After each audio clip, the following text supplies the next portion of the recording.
کوګوري بدمنیان عام دي د مسلمانانو وینې تویږي او زموږ خلک نوجوانان په ډانسونو کې په ګانو بجانو کې او په پونګو کې مبتلا دي. دا 14 اگست نه په پونګو آزاد شوی دی او نه په ډانسونو باندې آزاد شوی دی او نه په فحاشۍ باندې آزاد شوی دی. او ځانو بل خبره اوس یو څو ورځې بعد چې کوم 14 اگست را روان دی په دغه ورځ باندې خلک ډېرې خوشحالۍ مناوهي. په دغه شپه باندې بیا هلکان او جینکۍ خلط روان وي او یو ځای ته او بل ځای ته بیا د دغې دپاره چې کوم هغوی د ګناه کارونه کوي نو ته سوچ نشي کولی عزیزانو. دا ملک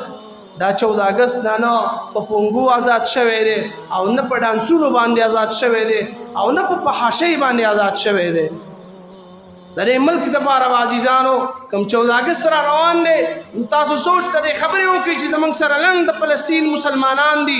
د هغې په باره کې سوچ وکړئ چې زما اوس د فلسطین مسلمانانو باندې کوم حالات شروع دی کوم څه پې شروع دي د هغې په باب کې سوچ وکړئ چې فلسطین مسلمانان څومره په تکلیف کې دي او د ډېرې مودې نه را روان دي په هغې باندې ظلم کېږي بمباریان یې پې کېږي ګولۍ پې ورېږي.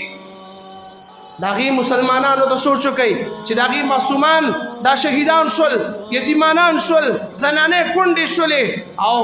خلک او خاوندان شهیدان شول کورونه وران شول. هغې مسلمانانو ته سوچ وکړئ ای نوجوان مسلمانه ته اوس هم په ګډا کې مبتلا یې ته اوس هم پونګو کې مبتلا یې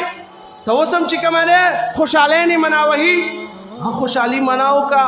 2 رکعات نفل لمونځ وکړه د دې ملک دپاره دعا وکړه یا الله دا ملک سدا بهار کا الله د دې ملک امن راولا د امن ګهوارې وګرځوه الله دې کې چین سکون راولا دا د امن ذریعه وګرځوه الله بیا د امني پکې عام ده. سوچو کو عزیزانو هر ځای کې بدامني عام ده هر ځای کې چې کوم دی د امن ناره نشته دی. کوګوري بدمنیان عام دي د مسلمانانو وینې تویږي او زموږ خلک نوجوانان په ډانسونو کې په ګانو بجانو کې او په پونګو کې مبتلا دي. زموږ ګډه بدنصیبي